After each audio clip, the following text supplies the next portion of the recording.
Sejam bem-vindos ao Me Explica Direito. Aqui apresentamos temas que envolvem direito e sociedade através de entrevistas com especialistas nas mais diversas temáticas. Conviver em sociedade é um verdadeiro desafio. Nesse contexto, qual o papel do cidadão? A cidadania merece ser estudada sob a perspectiva da ciência? Para conversar sobre esse assunto, contamos com a presença de um convidado que sabe bem sobre estudos da sociedade. Ele é professor do curso de Direito da Universidade Federal do Rio Grande do Norte, mestre em doutor em Direito, foi promotor de Justiça e durante décadas juiz de Direito, além de ser autor de diversas obras e palestrante. Seja muito bem-vindo, professor doutor Jarbas Bezerra. Olá, eu que agradeço o convite e sempre um prazer retornar aqui à TVU. Uma satisfação, professor. Eu quero começar perguntando, como criador da tese, e aí o senhor já vai com muita propriedade se debruçar sobre a temática que eu sei que é a temática do seu doutoramento. O seu doutorado foi a respeito de propor uma teoria que defende e define a cidadania como ciência. Como é que o senhor define e traz essa comprovação para a gente? Essa comprovação, primeiro eu fiz esse doutorado aqui na UFRN pelo Departamento de Educação e eu elenquei, eu juntei o direito com a educação, até porque são duas coisas das quais eu há muitos anos trabalho. Eu comecei a ser professor com 14, 15 anos de idade. Mesmo? Foi. Lá em casa, no fundo do quintal, eu tinha umas mangueiras e eu tinha uma escolinha. Eu dava aula de matemática, de física. Que legal. Aqui em Natal? Não, em Brasília. Na época eu saí daqui, eu nasci na cidade chamada Caicó e fui morar aos 5 anos de idade em Brasília. E lá comecei a me encantar pela educação e depois enveredei pelo campo jurídico. E aí eu fiz a junção entre a educação e o direito. E no segundo ano do doutorado eu imaginei, a gente fala que a sociologia, a gente comprova que a sociologia, a medicina, o direito, a fisioterapia são ciências. E por que a gente, a cada 5 palavras, a gente fala 4 cidadania? E porque eu sempre achei muito pequeno o conceito que se dava de cidadania como um fundamento, como um princípio. E a importância da cidadania é uma ciência. Eu criei uma teoria chamada TJUC, Teoria Jurídica Universal da Cidadania, que eu aliei a teoria de Miguel Reale, com a questão da educação. Então, veja bem, quando você diz que fato, valor e norma, a teoria triangular do direito, aí eu criei uma teoria, o professor Paulo Saraiva disse que direito já é fato, valor, norma e justiça. E aí eu criei uma teoria pentadimensional, que eu não chamo de penta porque eu acho que o nome não é elegante, eu chamo de Teoria Jurídica Universal da Cidadania, já que a cidadania é uma questão universal, e aí eu criei uma linguagem semiótica, e nessa linguagem semiótica, qualquer estudante do ensino médio, na hora que eu fizer, que ele pegar e for ver essa linguagem semiótica, esses desenhos, ele vai entender porque a cidadania é uma ciência. E eu trouxe aqui para você, essa aqui é a minha tese que eu transformei em livro. Eita, que maravilha! Olha já aí. Com dedicatória. Eita, obrigada. A cidadania como ciência. Eita, olha aqui. Nossa, tese do juiz nordestino que teve repercussão internacional. Parabéns, professor, que bacana, obrigada. Nada, eu fiquei feliz, Michele, porque não sou eu que digo, é a comunidade científica que diz que eu sou o primeiro cientista social no mundo a definir a cidadania como uma ciência e comprovar. Porque não adiantaria nada eu dizer que é uma ciência sem ter uma comprovação científica. E foi através dessa teoria, TJUC, que eu fundamentei essa tese e essa comprovação.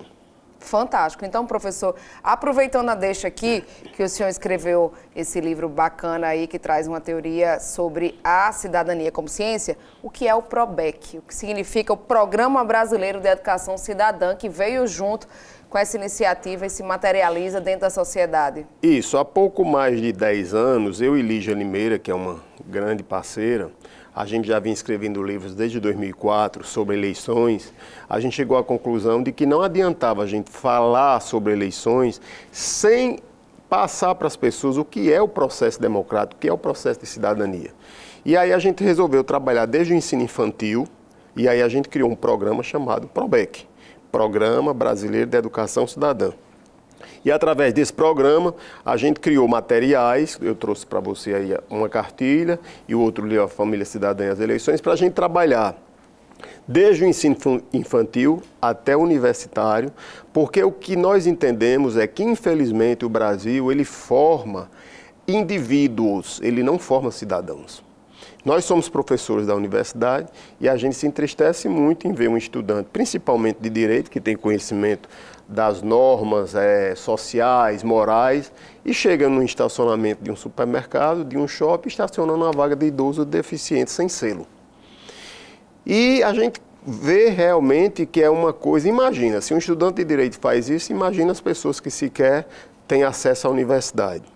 Então nós entendemos que o grande problema do Brasil, por isso que a gente também criou um projeto chamado Setembro Cidadão dentro do PROBEC, que é um mês destinado à cidadania. Porque você tem Outubro Rosa e Novembro Azul, que trata do câncer de mama e do câncer de próstata. E nós entendemos que o Brasil tem o maior câncer do mundo, que é o câncer da falta de educação cidadã. E é através desse programa que a gente educa as crianças, desde o ensino fundamental até universitário. Esse primeiro que o senhor falou, a família, eu vou pegar aqui, viu, professor? A família cidadã e as eleições. Já agradeço também aqui, eu estou achando fantástico. Eu quero também até aproveitar, deixa e perguntar como é que se tem acesso a esse material, se as pessoas podem contratar. Ah, eu achei fantástico, eu queria sugerir na minha escola, como é que funciona isso?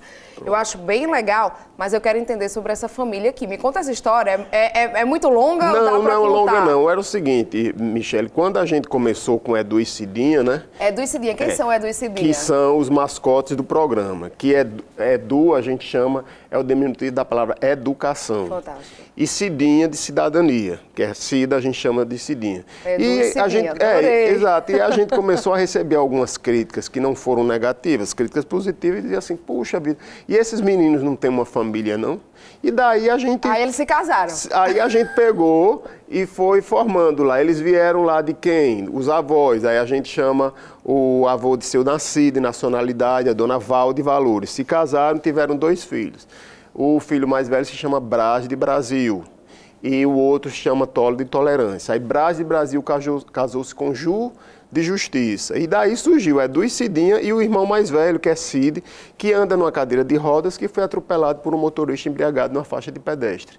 Por isso, então, a gente tenta, de uma forma lúdica, mas educativa, né? E o outro casal lá teve 2 filhos, que a menina se chama Paz e o menino se chama Rede e Respeito, que é um deficiente visual.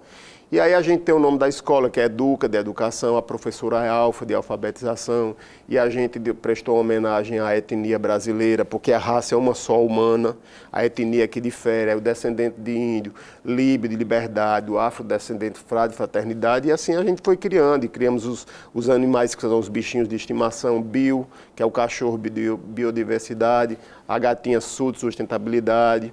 E isso daí é uma forma lúdica que a gente encontrou de trabalhar a cidadania, porque, vou dar um pequeno exemplo, Maurício de Souza, né, tem os seus personagens, Mônica, Cebolinha e tudo, até Maurício de Souza hoje trabalha com essa questão da cidadania.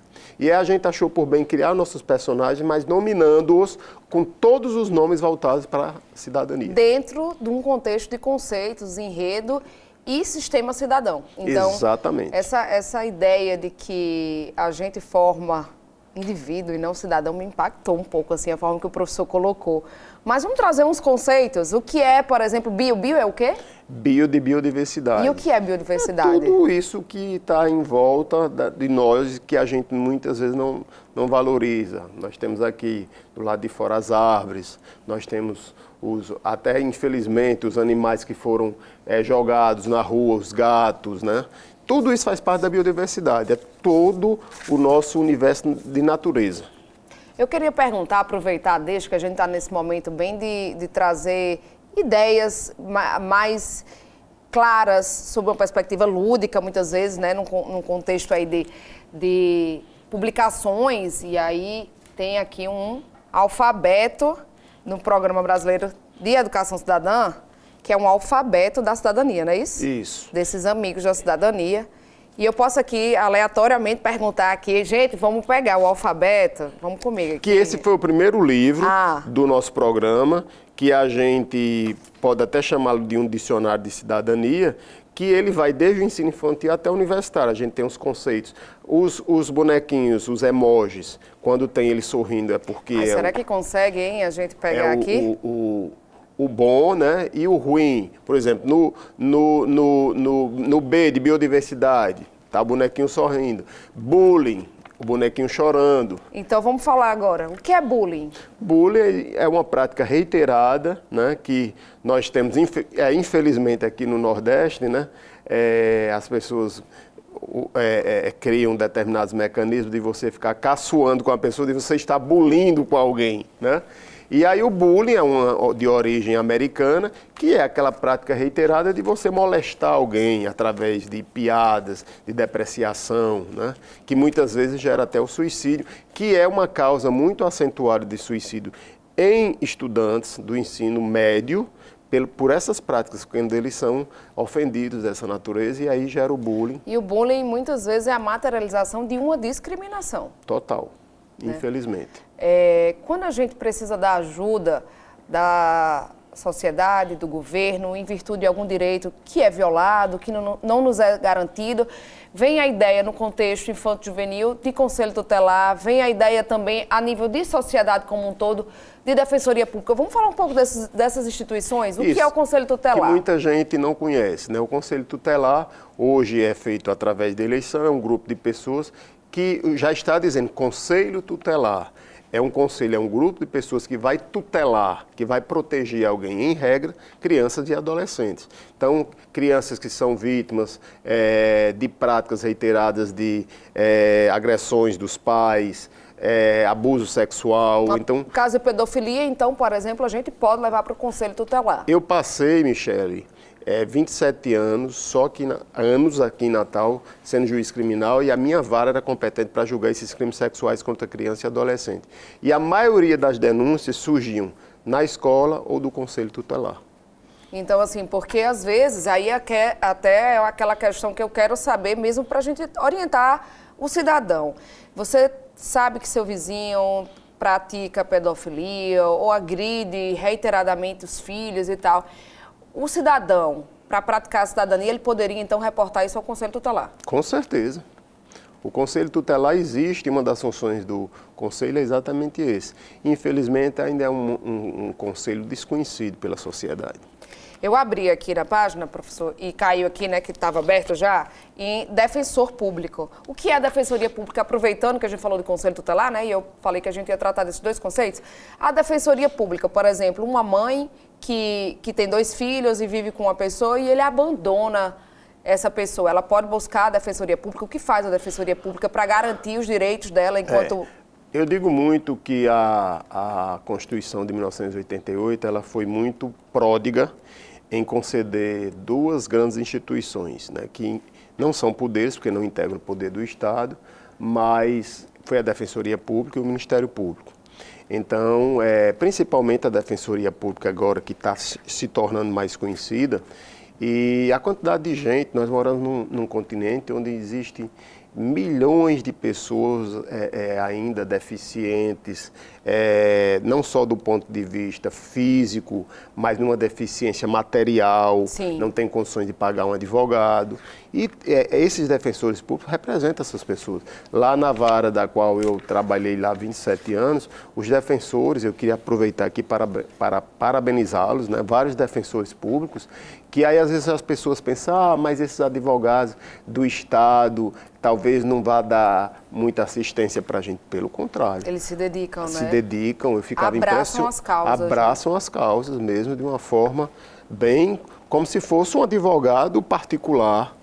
E a Defensoria Pública serve para isso. Fantástico, a gente saber que pode contar com advocacia gratuita para a população para garantir direitos do cidadão. Exato. Professor, me diga uma coisa, assim, bem o basal. A gente sabe, ou não sabe muitas vezes, que o Brasil, ele tem um sistema de dividir a estrutura dele em 3 poderes. Então, o que seria isso, né? A própria Constituição garante que a gente tem lá os 3 poderes e que a gente não pode mexer nisso. E muita gente fica à margem de entender minimamente. O cidadão, às vezes, nem tem noção desses conceitos. O que é o poder executivo, o que é o poder judiciário e o que é o poder legislativo. De uma forma bem primária, nós temos aí na cartilha, né, o poder executivo, legislativo e judiciário. O executivo é aquele formado por pessoas que são eleitas pelo povo, então a gente tem no âmbito municipal os prefeitos, no âmbito estadual os governadores, no âmbito federal o presidente da República. Já o legislativo, no campo municipal, é formado pela Câmara de Vereadores, no estado pela Assembleia Legislativa e o Congresso Nacional no âmbito federal. E o poder judiciário, que é um poder que não é eleito pelo povo. E há quem diga que o poder judiciário não tem legitimidade porque nós não escolhemos. Mas eu quero deixar aqui bem claro, e talvez vá dizer, não, talvez o senhor seja magistrado aposentado, mas aí eu sempre defendi e vou defender. Nós não temos condições ainda no nosso país de escolher os magistrados. Os magistrados são, a forma mais democrática que existe é o concurso público. Sim. Então, eles têm legitimidade. Sim. Então, ainda, nós temos nos Estados Unidos, muitos magistrados são eleitos pelo voto, mas é uma diferença de cultura total. A Alemanha também, a França. Mas no Brasil, ainda a melhor escolha ainda é o concurso público, que eu entendo que é legítimo, porque o concurso público é a forma de você equalizar todas as pessoas no mesmo grau e aqueles que estudam, que se dedicam, mais passam no concurso. Garantindo que as pessoas mais instruídas e preparadas assumam essa função tão importante. Então, recapitulando aqui para o cidadão, o Poder Judiciário, ele está ocupado com as questões de sancionar quem descumpre a lei, dirimir conflitos, não é isso? Então, isso. Assim, João brigou com Maria, 2 cidadãos de bem, mas que não conseguiram se entender sem envolver um terceiro, que vai ser o Poder Judiciário, que o juiz vai dizer, fulano tem razão, Beltrano tem razão, João ou Maria. Exatamente isso. E os outros poderes, como o Legislativo, vão legislar e o Executivo executar as leis. E então, o Legislativo, quando diz legislar, né, para aquele cidadão que não está muito preocupado de entender bem, vamos explicar.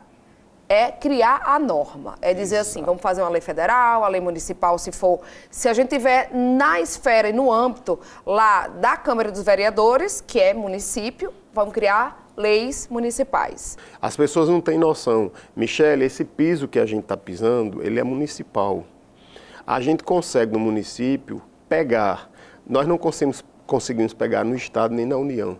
É por isso que eu sou municipalista nato e entendo que o município tem que se fortalecer. Então, a gente escolheu nossos representantes na Câmara, os nossos vereadores, e agora a gente vai escolher o prefeito, aquele que vai administrar a nossa cidade. Que não é poder legislativo, né? Que a gente está nele ainda. É poder executivo. Então, recapitulando. Vereador, Câmara, os vereadores, cria lei municipal. E aí a gente vai para a Assembleia Legislativa. Não é mais Câmara, é a Assembleia Legislativa que vai estar os deputados estaduais criando leis estaduais.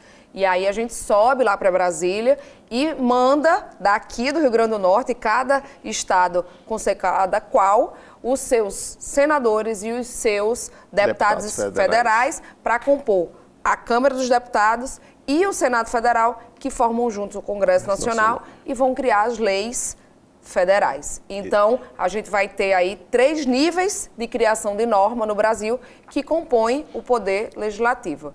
E aí o senhor bem colocou, né, quando a gente parou para falar do legislativo, entrou no executivo, voltando, o executivo é quem vai administrar e fazer com que todas as políticas públicas, que muitas delas são criadas por lei, sejam implementadas na sociedade através dos gestores, que são o prefeito, o governador e o presidente da República, não é isso? Exato. Dentro dos nossos contextos aqui de conceitos. Mas falando ainda sobre o programa, e eu vou voltar para mais conceitos de cidadania, que eu estou gostando aqui desses esclarecimentos e elucidações, como é que funciona o programa durante o ano? Como é que ele pode ser convocado? Porque é um programa muito inclusivo, muito interessante e extremamente inteligente.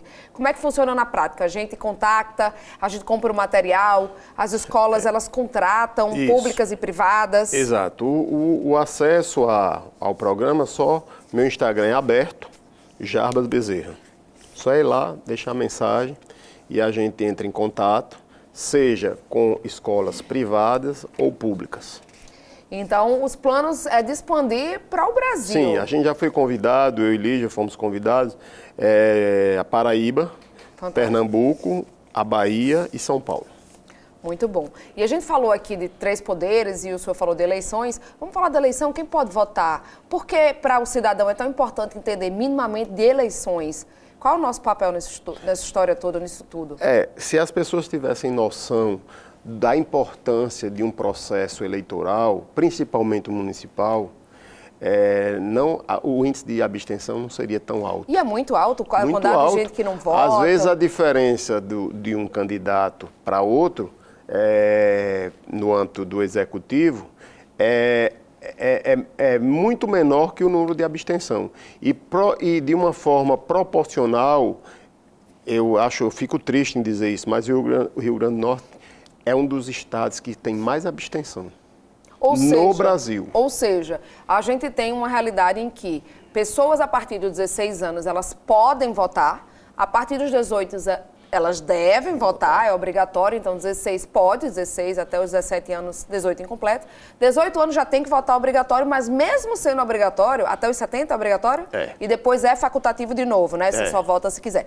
Nessas pessoas aqui que estão aptas a votar, o nível de abstenção, ou seja, de pessoas que simplesmente não vão votar, é muito alto ao ponto de, vamos supor, eu tenho 2 candidatos a prefeito, um tem 1.500 votos, outro tem 1.300 votos, mas deixou de votar 400 pessoas. Exato, e ainda fica pior que eu conheço algumas pessoas que elas estão aptas, né, a votar e tudo, mas elas até inventam, por exemplo, de ir para um município perto de uma praia e agora você tem como justificar até pelo celular.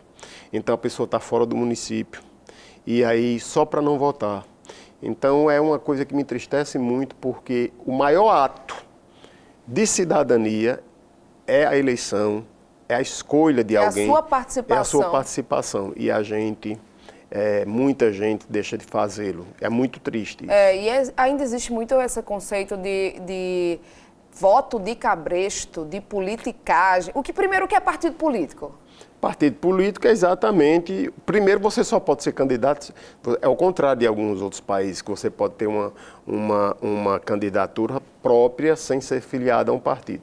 No Brasil, obrigatoriamente, você tem que estar afiliado a esse partido.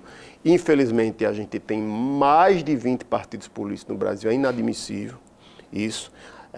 Enquanto países democráticos no mundo existem 2 partidos. Entendi. Então, assim, existem muitas siglas de aluguel que são criadas só para ganhar fundo partidário. Então, isso é outro absurdo também. Mas o partido político é aquela agremiação que representa uma determinada... com um determinado regimento, com determinado... E o que é mais interessante é que você pega, por exemplo, um partido X e você vai ler o fundamento daquele partido, não tem nada a ver com o que ele prega, entendeu? Então, assim, passa a ficar meio desacreditado. Mas os partidos, eles têm que existir exatamente para as pessoas se filiarem. E aí você pode, eventualmente, ser candidato. E quem pode se candidatar? Qualquer pessoa, por exemplo, amanhã eu quero ser candidato, eu posso ser candidato? E que história é aquela de cotas? De cotas das mulheres? Existem cotas raciais? Isso é muito novo, né? A questão de nem todo mundo pode ser candidato. Primeiro tem que ter uma idade mínima. Qual é? A idade mínima para, por exemplo, vereador é 18 anos, prefeito 21. Para governador? Governador 30. Presidente da República? Presidente da República 35. Por que senador 35? Porque pode acontecer que um senador chegue a ser presidente do Congresso Nacional ou da Câmara, vá substituir o presidente. Então tem que ter essa idade mínima. Sim, pela ordem sucessória. E essas idades mínimas, elas estão na Constituição Federal. Olha o grau de importância. Então, e as cotas, elas foram criadas porque, infelizmente, ainda o parlamento, seja municipal, estadual, federal, no Brasil ainda tem pouquíssimas mulheres. Olha só que absurdo, foi preciso obrigar a criação de cotas para que as mulheres pudessem ter acesso. Porque a gente pode imaginar em 1900, para você ter uma ideia como é bom, e a gente fala aí no livro, a primeira mulher a votar no Brasil foi no Rio Grande do Norte. Foi Potiguar. Celina Guimarães. E nós tivemos a primeira prefeita da América Latina. Então, tudo isso aí é uma história de educação cidadã que as pessoas têm que tomar conhecimento. Mas essa questão está mudando muito. No Judiciário, por exemplo, existe uma resolução do Conselho Nacional de Justiça que agora as vagas vão ser de antiguidade e merecimento e obrigatoriamente terá que ter um merecimento de uma vaga feminina, porque às vezes você pega para trazer equiparação. Exatamente, uma corte com um tribunal com 30 componentes, tem uma ou duas mulheres. E aí a própria decisão ela fica desproporcional com a realidade social. Existe uma procuradora de justiça aposentada, que é a Margarida, eu a conheço, ela foi da comissão do meu concurso de promotor, que ela alega que quando passou no concurso da magistratura, ela não foi chamada porque era mulher. E parece que tem uma prova.